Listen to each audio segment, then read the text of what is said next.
안녕하세요. 피어프리 인증 애견 미용사 에스텔입니다. 대표님 혹시 피어프리가 무엇인지 아시고 계시나요? 피어풀 사실 몰라서 원장님을 이렇게 모셨습니다. 네. 네, 피어풀이 사실 저는 굉장히 생소하거든요. 네. 네, 피어풀이라는 게 뭔가요? 이게 피어랑 풀이라는 단어의 합성인데요. 두려움이 없이 아이들을 미용실이나 병원 같은 그런 무서운 곳들 네. 있잖아요. 그런 곳에 두려움 없이 갈 수 있도록 어떻게 교육할지 아니면 어떻게 아이들을 평가하고 그럴지 이제 미국에 있는 마티 베이커 박사라는 분이 계신데 그분이 이제 단체를 설립을 해서 각 분야에 있는 전문가들을 모아가지고 지식을 만들고 그거를 공유를 하고 또 네. 정기적으로 연구하는 그런 단체입니다. 그 단체에서 네. 교육을 받고 이제 네. 인증도 받으셨고 이제 네네네. 활동을 하고 계시는데 네. 아니 아까 이제 아이들이 뭐 미용할 때도 그렇지만 이제 병원 가는 것도 이제 공포를 많이 느끼는데 네네네. 이런 것들을 좀 줄이기 위한 활동도 한다고 이제 하셨잖아요. 네. 아니 저는 제가 어제 저희 아이를 데리고 이제 네. 병원에 갔는데 네. 신기하게 병원 가는 걸 알더라고요. 그래서 네. 가는 내내 막 벌벌벌벌 떠는 거예요. 네. 저는 애가 추워서 떠는 줄 알았어요. 음. 그래서 병원에 가서 지금 추워서 이 아이가 이럴까 했더니 의사 선생님이 무서워서 떠는 거예요 라고 하시는 거예요. 네. 그러면 이렇게 병원 가는 게 무서워서 떠는 아이들도 좀 덜 떨게, 덜 네. 무섭게 하는 방법도 좀 있을까요? 병원 가는 것을 자체를 좋아하게 만들면 되는데요. 병원 안에서 즐거운 경험, 뭐 간식을 먹었다든지 간호사 선생님, 의사 선생님들이랑 즐겁게 놀았던 기억 그런 게 있으면 병원 가는 길 자체도 즐거워지는 그런 경험을 하실 수 있어요. 그러니까 좀 긍정적인 네. 경험과 행동을 좀 강화시켜 주는 게 네네네네네. 네, 이런 피어 프리의 좀 취지가 아닐까 생각이 좀 들었는데요. 네네네네. 근데 원장님께서는 왜 저희 그 이야기를 들었어요. 이제 네. 많은 견주분들에게 위생 미용을 하지 말아라. 네. 이제 이런 말씀을 많이 하신다고 네. 이제 들었는데, 아니 이제 네. 미용사시고 네. 사실 저도 이제 정기적으로 위생 미용을 하거든요. 근데 네네네. 하지 말라라고 하셨다고 그래서 약간 좀 의아했어요. 음. 제가 애견 미용을 한 지 10년 정도 됐거든요. 네. 네, 오는 아이들이 정말 스트레스가 많아요. 정말 하고 싶지 않아 하는 걸 억지로 참고 하는 걸 제가 항상 몸소 경험을 하고 네. 있는데 특히나 이 위생 미용이라는 부분이 굉장히 민감한 부분들이거든요. 발톱이랑 발바닥 그리고 귀나 항문 네. 그리고 생식기 같은 부분을 대표님 누가 케어해 준다고 하면 좋으시겠어요? 저요? 그 생각 한 번도 못 해봤는데? 네, 애기들이 되게 그 부분이 살도 연하고 만지는 것도 아, 싫어하고 그런 부분들이에요. 그리고 처음 본 사람이 그쵸. 나의 민감한 부위를 만진다. 그 생각은 진짜 못 음, 해봤어요. 음, 음. 아이들이 싫겠네요. 네, 많이 싫어해요.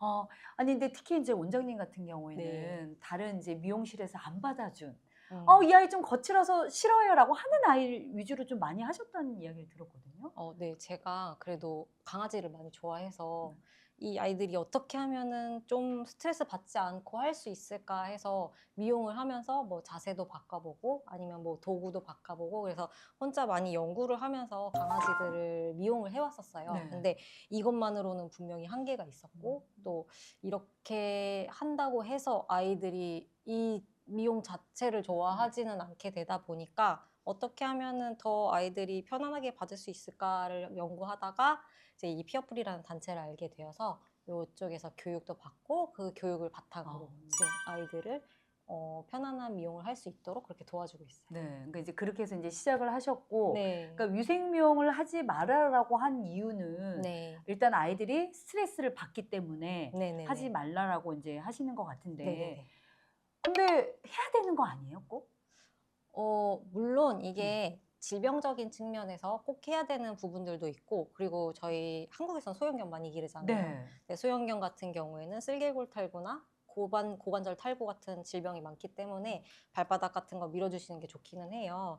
그래서 그런 것들을 이제 관리하는 입장에서 해주시는 건 좋지만 또 그리고 어떤 강아지들은 보호자님이나 아니면 또 미용 선생님들과 같이 이렇게 뭔가 상호작용하는 것 자체를 놀이로 인식해서 즐거워하는 강아지들이 있어서 그런 강아지들한테는 해도 상관없다라는 거지만 제가 말씀드리는 거는 저희 가게에 오시는 많은 네. 분들 너무 싫어하고 네. 너무 힘들어하고 음.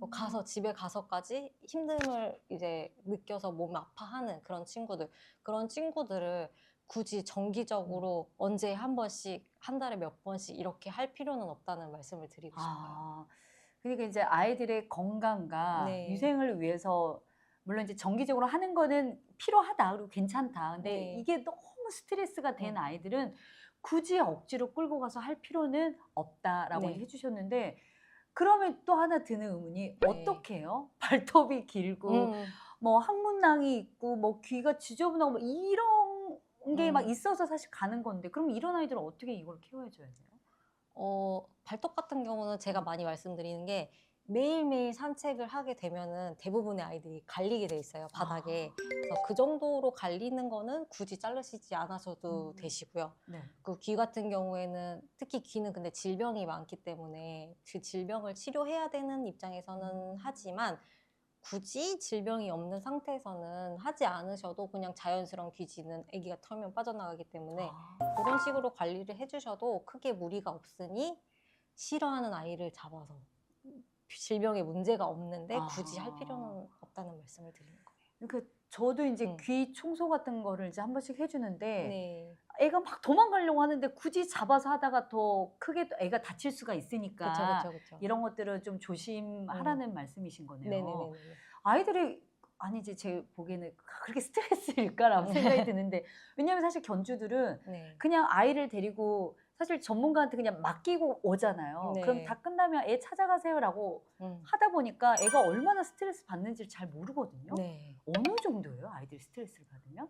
일단 아이들 스트레스 받는 정도가 어느 정도 되는지 파악을 하려면 미용사분들한테 네. 정확하게 여쭤보셔야 돼요. 이제 미용사 입장에서는 약간 어떻게 보면은 유치원 선생님 같은 네. 입장으로서 학부모님들한테 "아이가 문제가 있어요."라고 얘기를 하는 거는 굉장히 조심스럽거든요. 사실 마음 상해요. 그러니까요. "우리 애가요?" 막 이럴 수 예. 있거든요. 그래서 이거를 돌려 말하게 되는데 그런 부분을 이제 받아들이시는 입장에서 커뮤니케이션이 좀 원활하지 않을 수 있어서 아이가 쪼끔 "싫어했어요."가 어느 정도 싫어했어요인지 알 수가 없잖아요. 네네. 그래서 이거를 마음을 단단히 먹으시고 미용사분들한테 아이의 행동이 어땠는지를 구체적으로 여쭤보시는 게 좋아요. 그래서 뭐 아. 물려고 했으면 어느 정도 강도로 물려고 했는지, 어느 부위를 물려고 했는지, 아니면은 뭐 손을 많이 뺐는지, 도망을 갔든지, 아니면 벌벌 떨었는지 그런 행동적인 부분을 물어보시면 되는데 요 행동을 제가 네. 5가지가 이제 정말 극심한 스트레스 5가지 반응이 있거든요. 아 그래서 그래요? "요 네네. 반응이 있었다."라고 미용 선생님들이 말씀해 주시면은 요거는 정말 심하게 스트레스 받는다라고 알고 아. 계시면 돼요. 그럴 경우에는 굳이 네. 위생 미용을 억지로 할 필요는 네. 없다라는 건데요. 네. 자, 5가지 어떤 거 있는지 한번 네. 살펴볼게요. 첫 번째요. 첫 번째로는 소리 지르면서 발버둥 치는 거. 아. 그 인터넷에서 막 시바견 네. 아이들 시바견 엄마가 예.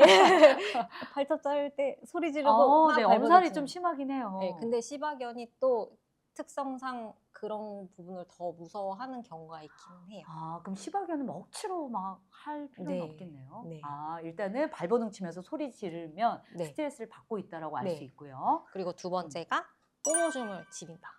실제로 그 사례를 보신 적도 있어요? 예. 꽤 빈번해요. 생각보다. 아. 제가 굉장히 낯설거나 네. 아니면 미용 자체를 되게 불안해하는 아이들 같은 경우에 음. 이제 테이블 올라가서 잡았을 때 벌써 똥이랑 오줌을 싸는 아이들이 있어요. 아. 근데 이제 네. 그런 것들이 사람들 입장에서도 되게 큰 공포를 느꼈을 때 맞아요. "오줌 예. 지린다." 뭐 예 이러잖아요. 그러잖아요. 그래서 강아지들도 똑같이 그 정도의 공포를 느끼고 있는 거거든요. 아. 그럴 경우에는 견주들한테 말씀을 해 주세요? 아이가 이렇게 하다가 뭐 "오줌을 쌌어요. 똥을 쌌어요." 네. 이렇게? 네. 그렇게는 아. 말씀을 드리는데 이제 그게 어느 정도 큰지는 받아들이시는 입장에서 사실 잘 모르실 수가 있잖아요. 맞아요. 이게 그냥 '아 그냥 오줌을 쌌나 보다.'라고 할 수 있는데 이 부분이 정말 극심한 스트레스를 느끼고 있다. 이렇게 알고 계시면 될 것 아 같아요. 이것도 굉장히 중요한 팁이 될 것 같고요. 네. 자 그럼 세 번째는요? 세 번째는요. 이제 다 아시겠지만 피가 날 정도로 문다. 아 그 네. 미용사 선생님을 네. 음. 이제 심한 아이들 같은 경우는 공격성이 심한 아이들은 얼굴 쪽을 공격하기 때문에 얼굴도 물 수 있고 아니면은 미용사분들 손을 문다거나 어. 아니면은 도구 왔다 갔다 하는 도구를 물 수도 있는데 무는 행동 강도가 어느 정도 됐는지 어떻게 물려고 했는지도 한번 꼭 여쭤보시면 좋을 것 같아요. 네. 그러니까 아이가 물려고 하는 네. 이 행위가 있었을 때에도 지금 스트레스 받고 있구나. 이렇게 네, 이제 네, 인식을 하고 있으면 될 것 같고요. 또 네. 이제 네 번째는 어떤 게 있을까요? 네 번째는 구석에서 이렇게 벌벌 떨고 있는. 근데 이거는 그냥 네. 얌전하다라고 느끼시는 보호자분들이 굉장히 많은데 그 저희들 공포 영화 같은 거에 보면은 앞에 이제 뭐 무서운 강도들이 있는데 이렇게 얼어붙는 경우들 네네네. 있잖아요. 그러니까 그런 상태라고 보시면 돼요. 이런 경우 보통 견주들은 애가 소심해서 그래요라고 음. 하는데 사실 소심과 뭐 극도의 네. 공포감은 또 다르거든요. 네.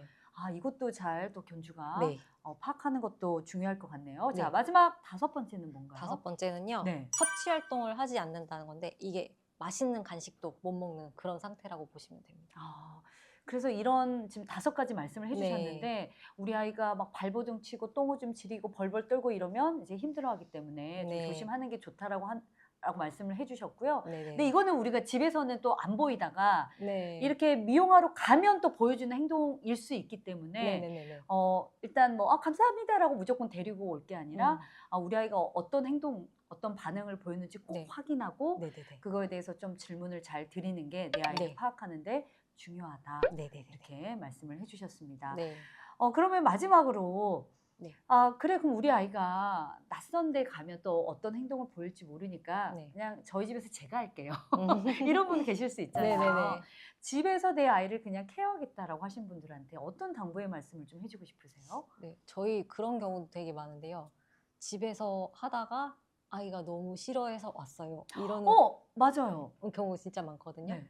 근데 그럴 경우에 제가 제일 중요하게 생각하는 부분이 보호자님이랑 반려견과의 신뢰예요. 근데 그런 경우는 이제 보호자님이랑 반려견의 신뢰가 깨지는 사건이 한 번 발생을 한 거잖아요. 그래서 요런 거를 집에서 셀프 케어를 하실 때에는 이제 그런 점을 굉장히 잘 알고 계셔야 돼요.